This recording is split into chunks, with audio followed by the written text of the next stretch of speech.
कैसे हैं? सच्चिदानंद रूपाय, सदघन चिदघन आनंद घन भगवान का स्वरूप है।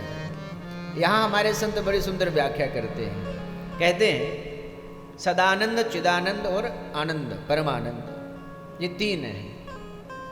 संत बड़ा सुंदर भाव देते हैं, कहते हैं महाराज सदानंद से ये जो सांसारिक आनंद है वो है।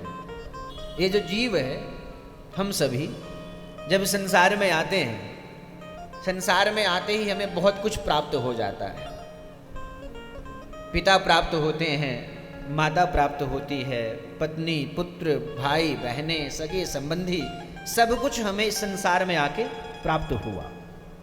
हम लेकर कुछ नहीं आए महाराज। इस संसार में आकर संसार को ही प्राप्त करने की कोशिश भी करते रहे महाराज। जो प्राप्त नहीं था उसे प्राप्त करने में पूरा जीवन बिता दिया महाराज।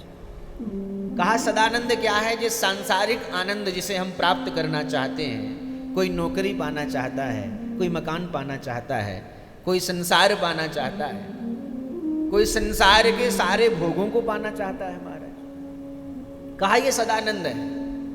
जीवात्मा जब सांसारिक आनंद को प्राप्त करने के लिए इस शरीर से क्षीण होने लगती है, शरीर जब साथ छोड़ने लगता है, जब विविध प्रकार के भोग भोगते हुए शरीर में रोग आ जाते हैं, तो फिर महाराज हम चिदानंद जो महात्मा हैं उनकी ओर अपना मन करते हैं, जाते हैं, चरणों में गिरते हैं, कहते हैं प्रभु हमारा जीवन ऐसे ही बीत गया महाराज, हमने कुछ नहीं किया, बताइए हम उस परमानंद को कैसे प्राप्त कर सकते हैं, उस भगवान की कैसे प्राप्ति हमें हो सकती है, कृपा करके हमारा मार्गदर्शन कीजिए महाराज।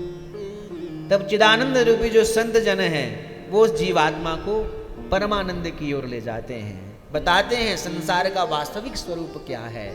इस संसार किसी का हुआ नहीं महाराज। बड़े बड़े लोग आए महाराज, इस संसार को अपना मानते रहे और अपना मानते हुए चले गए महाराज।